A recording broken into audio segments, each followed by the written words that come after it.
ते माझे आमदार आहेत. होय, माझे आमदार आहेत ते.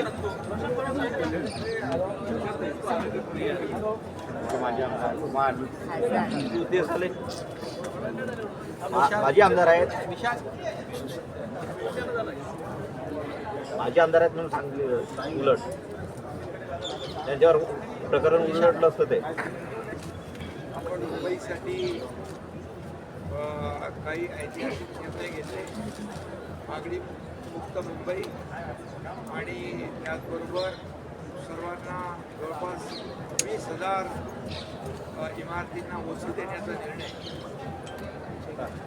आणि गिरणी कामगारांच्या संदर्भात देखील 40चा जो विषय आहे तो असे अनेक निर्णय आपण मुंबईकरांसाठी जे आता याच्यामध्ये मुंबईकरांसाठी वरदान ठेवतील आणि विकासाचा देखील त्यांचा मार्ग आज देखील सिडकोचा विषय तुम्ही घेतला. त्यामुळे सिडकोची जी घरं आहेत त्याची EWS आणि LIGसाठी ज्या घरांच्या किमती होत्या त्या बाबतीमध्ये देखील अनेक लोकांच्या मागण्या होत्या आणि त्या बाबतीत देखील बैठका झाल्या होत्या आणि ती सगळी देखील कमी करण्यासंदर्भात एक विधान परिषदेतील आमदार विराट पाटील आणि इतरही आपल्या नागरिकांची मागणी गेल्या अनेक वर्षापासून त्याला वाचवलं आणि आजच्या ह्याच्यामध्ये आपण 10% त्या घरांमध्ये रकमेमध्ये सवलत देण्याचा निर्णय घेतला. जेणेकरून नव्या मुंबईमध्ये जवळपास 17,000 घरं घरांमध्ये जे लॉटरीच्या माध्यमातून लॉटरी निघेल 10% कमी करण्याचा निर्णय घेतला आहे. जसं महोदयांचं जी संकल्पना आहे हाऊसिंग फॉर ऑल त्या संदर्भामध्ये देखील लोकांना परवडणाऱ्या घरांमध्ये चांगली घरं त्यामुळे हा एक निर्णय लोकांसाठी फायद्याचा आहे. त्याचबरोबर आज झोपडपट्टी मुंबई झोपडपट्टी मुक्त करण्यासाठी देखील सरकारने पाऊल उचललेलं आहे. मुंबईमध्ये 50 एकरापेक्षा जास्तीच्या भूखंडावर क्लस्टर योजना राबवतो आपण. क्लस्टर योजना राबवत असताना ही क्लस्टर योजना म्हणजे काय तर एक मोठी अशी सिटी विदिन डेव्हलप सिटी असं आपण म्हणावं लागेल. कारण मोठा एरिया आल्यामुळे मोठे रस्ते होणार, तिथे गार्डन होणार, तिथे मुलांना खेळायला बगीचा, ग्राउंड, पार्किंग, क्लब हाऊस, आरोग्याच्या सुविधा, शिक्षणाच्या सुविधा या सगळ्या सुविधा त्यामध्ये मिळतील आणि लोकांचं जीवनमान जे आहे ते उंचावलं जाईल या क्लस्टरच्या माध्यमातून. आणि पहिल्या टप्प्यामध्ये आम्ही 15 प्रकल्पांची निवड केलेली आहे. त्यामध्ये काही नावं मस्त उशिरा आहे, गोवाची आहे, नगर आदी ठिकाणी या योजना राबवतो. हे सगळ्यात महत्त्वाचं म्हणजे रमाबाई आंबेडकर नगर घाटकोपर 17,000 घरांचं आपण क्लस्टर करतो आहे आणि त्याला SRA आणि MMRD यांनी सुरुवात देखील केलेली आहे. आणि तिथं त्यांना असं वाटलं होतं की 20-25 वर्षापासून भाडंही मिळत नाही, घरंही मिळत नाही, डेव्हलपरही गेलाय सोडून. मग अशा ठिकाणी 137 कोटी रुपयाचं भाडं त्या ठिकाणी SRA निधीला मी स्वतः जाऊन चेक वाटप केलेलं आहे. आणि त्यामुळे रमाबाई आंबेडकर नगर हे क्लस्टर सुरू झालेलं आहे. ठाण्यामध्ये 5 क्लस्टर सुरू झालेले आहेत. त्यामुळे हे 17 क्लस्टर जी आहे ही देखील युद्ध पातळीवर सुरू होतील.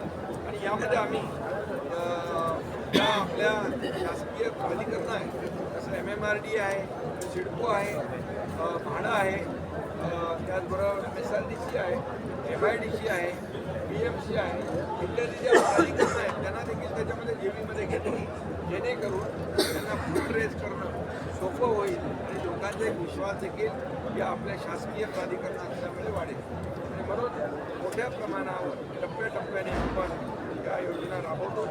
त्यामुळे खऱ्या अर्थाने बाळासाहेबांचं जे स्वप्न होतं 40 लाख लोकांना घरं देण्याचं त्याचं एक पाऊल आपण टाकलेलं आहे असं म्हटलं तर आपण.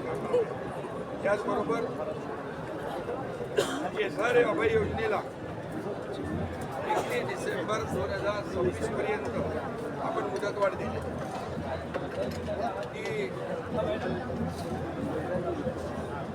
अभय योजना तिची मुदत संपली होती. काही SRA योजना ज्या आहेत त्या वंचित झाल्या होत्या नागरिक, त्यामुळे ते देखील SRA अभय योजनेला 31 डिसेंबर 2026 पर्यंत आपण मुदतवाढ देतो. SRA प्रकल्प आता मोठ्या प्रमाणावर सुरू होते. त्याच्या तक्रारी त्याच्या 2000च्या वरती काहीतरी केसेस आहेत.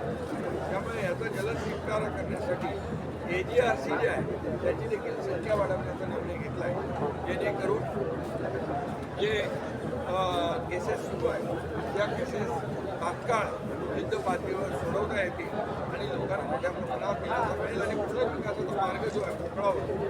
म्हाडाच्या असंच म्हाडाच्या वस्तीसाठी देखील अभय योजना जी होती त्याला देखील आपण 31 डिसेंबर 2026 पर्यंत 1 वर्षाची मुदतवाढ दिलेली आहे. यामध्ये देखील म्हाडाचे जे रहिवासी आहेत त्यांना देखील याचा लाभ होतो. त्याचबरोबर मुंबई महापालिकेच्या लीज प्लॉटवर महापालिकेच्या कर्मचाऱ्यांची जी घरं आहेत ती घरं 83 अशा वसाहती आहेत. 83 प्लॉट आहे आणि त्याकरिता देखील जे काय प्रीमियममध्ये सवलत देणं इतर जे काही इन्सेंटिव्ह FSI देणं यासाठी मुंबई महापालिका आयुक्तांना प्रस्ताव तयार करण्याच्या सूचना केलेल्या आहेत जेणेकरून सफाई कर्मचाऱ्यांचे वसाहती आहेत इतर कर्मचाऱ्यांच्या वसाहती आहेत या सर्व कर्मचाऱ्यांना या ठिकाणी पुनर्विकासामुळे न्याय मिळेल आणि चांगली घरं मिळतील. त्याचबरोबर अनेक दिवसांचा जो रखडलेला प्रश्न होता आता मुख्यमंत्री महोदयांनी खाद्य सभागृहात देखील त्याच्यावर निवेदन रखडलेल्या इमारतींचा पुनर्विकास अनेक झोन आहे. अनेक झोनमध्ये जे हाईट रेस्ट्रिक्शन आहे त्या हाईट रेस्ट्रिक्शनमुळे त्यांना पूर्ण FSI वापरता येत आणि तो FSI वापरता न आल्यामुळे पुनर्विकासाला खीळ बसलेली आहे आणि म्हणून त्या ठिकाणी जसं पुन्हा एकदा मी सांगतो प्रधानमंत्री महोदयांचं हाऊसिंग फॉर ऑल हे जे काही स्वप्न आहे संकल्पना आहे त्याला एक गती देण्यासाठी आम्ही इथं जे पुनर्विकासाच्या योग्य ज्या इमारती आहेत धोकादायक आहेत त्यांना वाढीव FSI देतो. EWSला FSI विनामूल्य प्रदान करण्यात येणार आहे.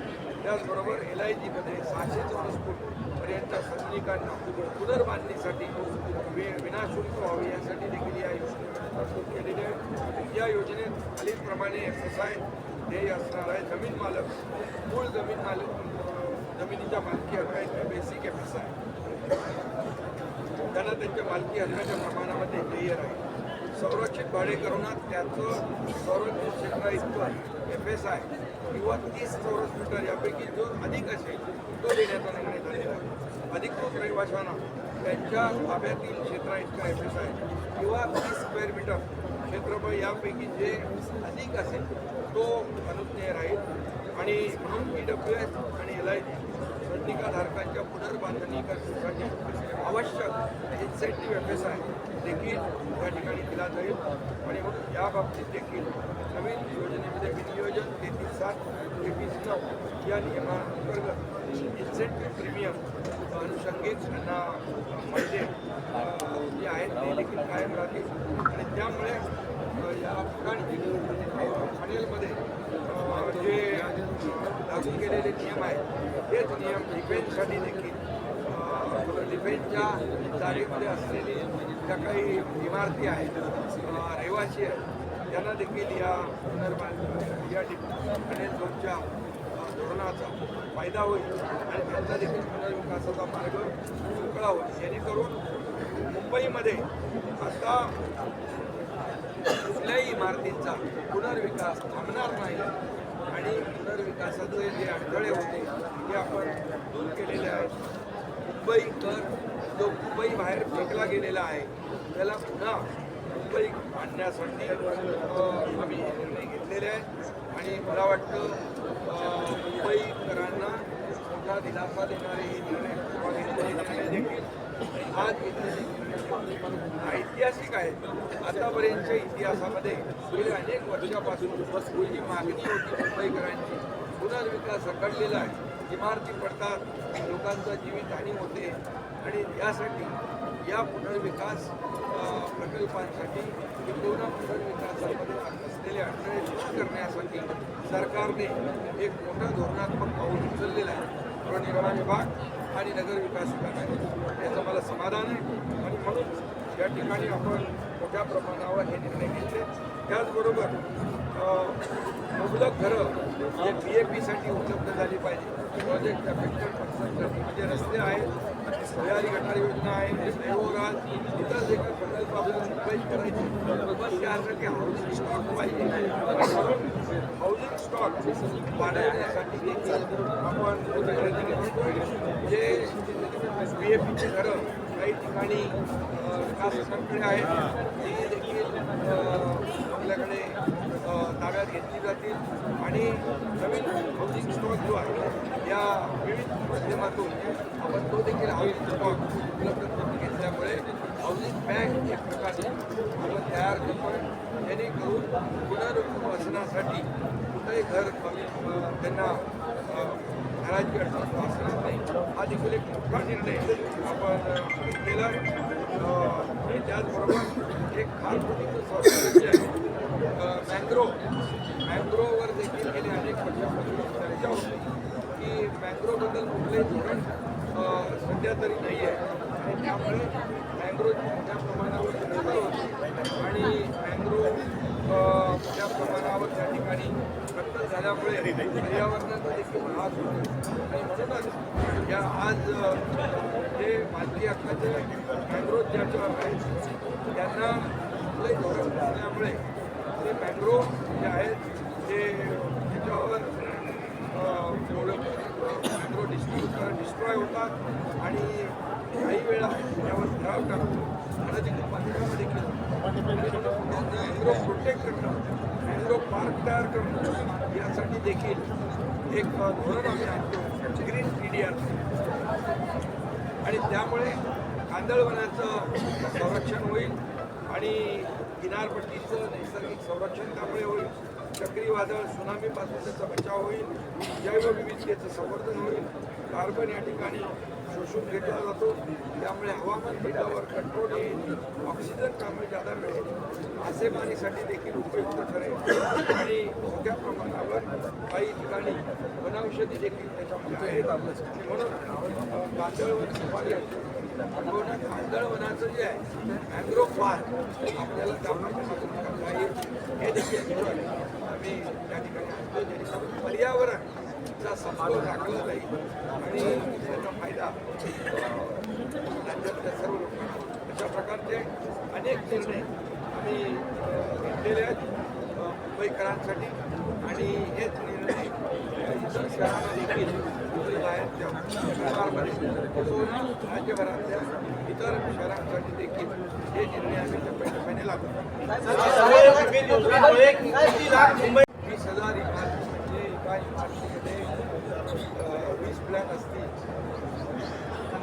4 लाख घरं झाली आणि 4 लाख घरांमध्ये माणसं किती राहतात आणि त्याचबरोबर या लोकांची दोषी अडकली त्यांचा पुनर्विकासाचा मार्ग आणि जवळपास मागणी आणि मालक अशी 28,000 खटले दाखल आहेत आणि त्यामुळे 28,000 फ्लॅट धारक आहे इमारत म्हणजे 28,000 केसेस आहेत त्याच्यामध्ये देखील 13,000 इमारती आहेत 13,000 इमारतीचा देखील मागणी आणि मालकी घेतलेला आहे मागणी मुंबई लाखो लोकांनी जवळपास 20 ते 25 लाख लोकांनी सर शेवटच्या बाबतीत तुम्ही जी घोषणा केली ना, कॉर्पस फंड वाढवण्याचा 40,000 रुपये तो 1 लाखापर्यंत कॉर्पस फंड आणि सोलार पॅनलचा सुद्धा तुम्ही बसवणार आहात त्याचा फायदा कसा असणार आहे की देखील कॉर्पस फंड देशामुळे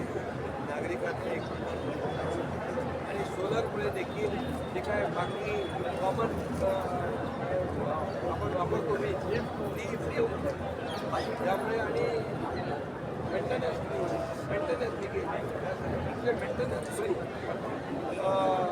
त्या भागातल्या नागरिकांना मोठा दिला शिंदे साहेब तुम्ही सिडकोबद्दलची पहिली घोषणा केली 17,000 घरांना भेटलं, मात्र जवळपास 65,000 घरं आता निर्मलातील आहे. दुसरी गोष्ट जी लँड कॉस्ट पकडली जाते सिडको जी नो प्रॉफिटवरती काम करण्याची गरज आहे, ही कॉस्ट ऑलरेडी वेगवेगळ्या ठिकाणाहून चिटपणे वसूल केलेली असते, त्यामुळे या घरांच्या किमती एकच आहे गावाचे अनेक झोनमध्ये विमान एरिया आहे परंतु त्याचबरोबर या मिलिटरी परिसर आणि नांदिवली मालाड शिरोडी परिसर या लोकांना देखील रिडेव्हलपमेंटचे शिंदे साहेब हेच विचारतो की 17,000 घरांना आता फायदा होत असतो, 65,000 घरं जवळपास निर्मालीन आहेत. विक्रांत पाटील यांनी जो मुद्दा उपस्थित केला होता की लँड कॉस्ट सिडको पकडते, त्यामुळे या घराच्या किमती फुटतात, बिल्डरांपेक्षा आता आम्ही 10% त्याच्यामध्ये कमी करण्याचा निर्णय घेतलेला आहे.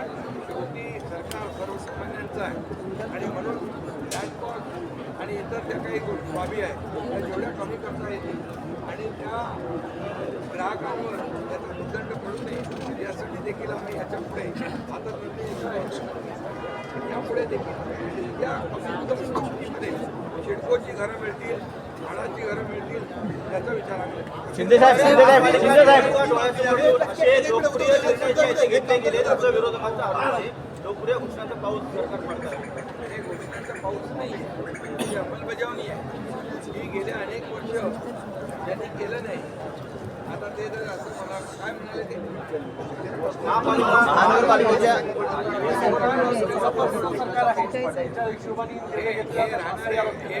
हे जे बिल्डिंगमध्ये राहणारे डेव्हलपर आहेत का, हे सर्वसामान्य लोक आहेत. हे गिरणी कामगार आहे, सर्वसामान्य मुंबईकर आहे. या लोकांच्यामुळे मुंबईकर गेला नाला सोपाऱ्याला, गेला वसईला, इकडे गेला बदलापूर, अंबरनाथ, वांगणीला, त्यांना आम्हाला पुन्हा मुंबईत आणायचं आहे आणि म्हणूनच आम्ही ही योजना केलेली आहे. जे बाळासाहेबांचे स्वप्न विसरले ते आम्ही बाळासाहेबांच्या स्वप्नाची पूर्तता करतोय आणि प्रधानमंत्री नरेंद्र मोदीजी यांचं सर्वांसाठी घरं हे जे धोरण आहे त्याची आम्ही अंमलबजावणी करतोय. ज्यांनी मुंबई विकली ते आमच्यावर काय आरोप करणार. गेले अनेक वर्ष मुंबईमध्ये दिल्या का सुविधा, आम्ही मुंबई टिकवतोय. मुंबई टिकवली आणि ह्या सगळ्या लोकांना आम्ही पुन्हा मुंबईमध्ये आणण्याचा जो आमचा मानस आहे तो आमचा हेतू स्पष्ट आहे. निवडणुका डोळ्यासमोर ठेवून आम्ही कुठलाही निर्णय घेतलेला नाही, घेणार नाही. कारण शेवटी मुंबईकर सुज्ञ आहे. मी जेव्हा मुख्यमंत्री झालो तेव्हा देवेंद्रजींनी आम्ही या मुंबईसाठी जे निर्णय घेतले कॉन्क्रिटायझेशनचे, का घेतले नाही तुम्ही? का खड्ड्यातला प्रवास लोकांना दिला? का लोकांचे बळी घेतले? का त्याच्यामध्ये करप्शन केलं? हे आम्हाला सांगा. आणि त्यामुळे डांबराच्या रस्त्यात बिलकुल नाहीत. पुढच्या मेमध्ये मुंबईतले बरेचसे रस्ते खड्डेमुक्त होतील. पुढच्या डिसेंबरपर्यंत आणखी खड्डेमुक्त होतील. मुंबई खड्डेमुक्त करण्याचं धोरण आम्ही घेतलं. अरे तुम्ही सिवरेज ट्रीटमेंट प्लांट पण केलं नाही एवढं वर्ष. असं प्रदूषित पाणी समुद्रात सोडताय, समुद्रात ठेवताय. 7 ठिकाणी सिवरेज ट्रीटमेंट प्लांट आम्ही मुख्यमंत्री असताना केले. त्याचबरोबर बंद पाडले, पारशेड पाडला, तो आम्ही सुरू केला. बाळासाहेब ठाकरे आपला दवाखाना केला. आरोग्य सुविधा आम्ही वाढवतोय. पोस्टलला गती दिली, आपल्याला केला. काय तुम्ही सांगणार आम्हाला? हे सगळे प्रकल्प आम्ही निवडणुका डोळ्यासमोर ठेवून केलेला नाही. या मुंबईकरांचा हक्क आहे आणि मुंबईकरांचा हक्क देण्याचं काम आम्ही करतोय. मुंबईकरांचा अधिकार त्यांना मिळवून देण्याचं काम करतोय. आता फक्त वैयक्तिक अधिकार, वैयक्तिक स्वार्थ आणि वैयक्तिक फायदे ज्यांनी बघितले हे आमच्यावर काय आरोप करणार. कोविडमध्ये काय पाहिलं? कोविडमध्ये किती करप्शन झालं? कोविडमध्ये देखील काही सोडलं नाही. त्यांनी आमच्यावर आरोप करणार म्हणजे उलटा चोर कोतवाल को डाटे ऐसा होईल. शिंदे साहेब शिंदे साहेब शिंदे साहेब शिंदे साहेब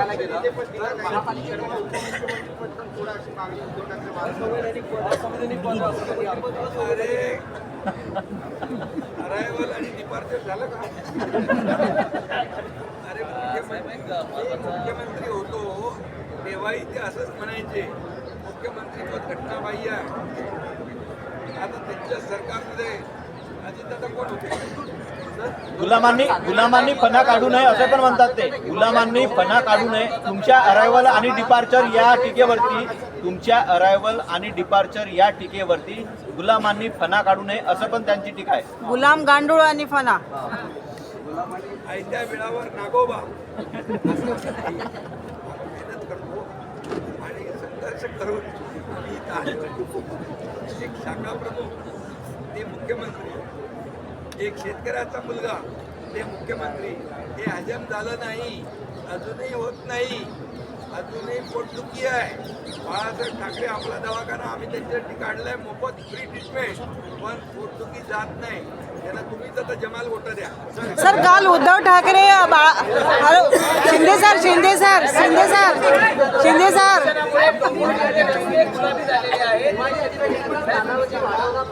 Shinde sir Shinde sir Shinde sir Shinde sir Shinde sir Shinde sir Shinde sir Shinde sir थांब ना बाबा. आता विरोधक विचारू दे का थांबवतो मला. विरोधक विचारू दे ना. ऐसा बोलना उनको नैतिक अधिकार है क्या? मुंबई में कितने सालों से सरकार में वो है. मुंबई में आज मुंबई घरों के लिए पगड़ी मुक्त मुंबई ओसी बिल्डिंग को नहीं, उनको 20,000 घरों फ्लैट 20,000 बिल्डिंग को ओसी देने का ऐतिहासिक निर्णय हमने लिया है. आज भी कई निर्णय लिए यहाँ पर.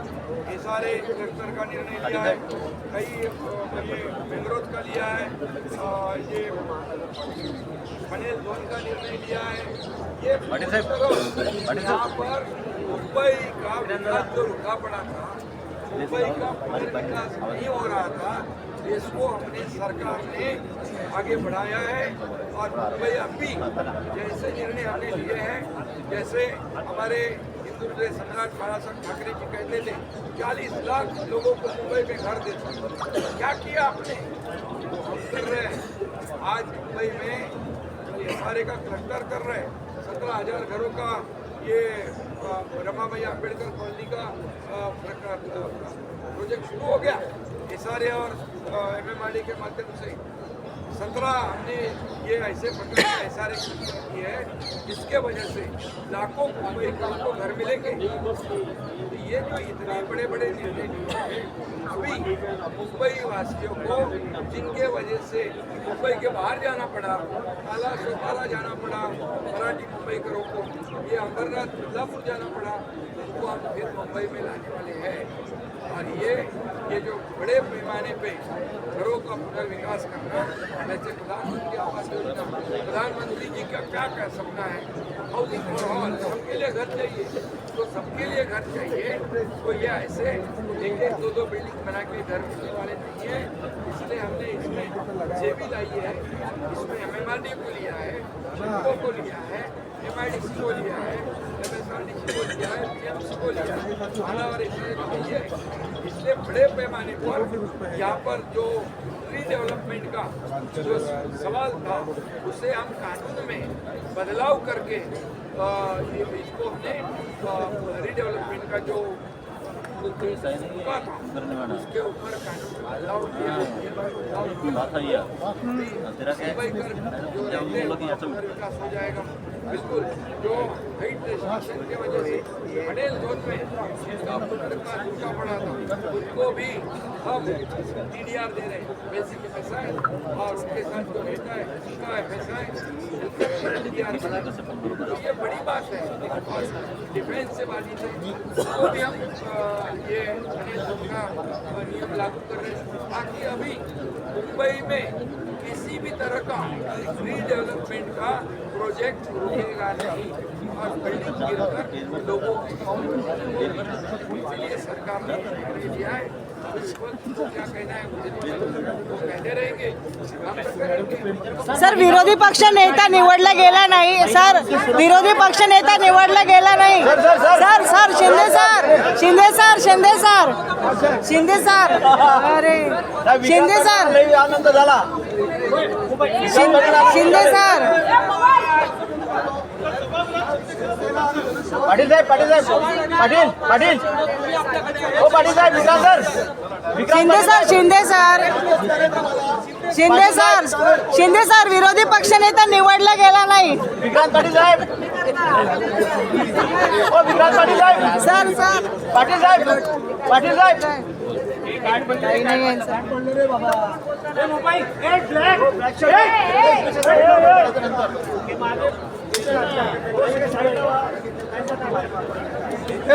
हे जाऊ द्या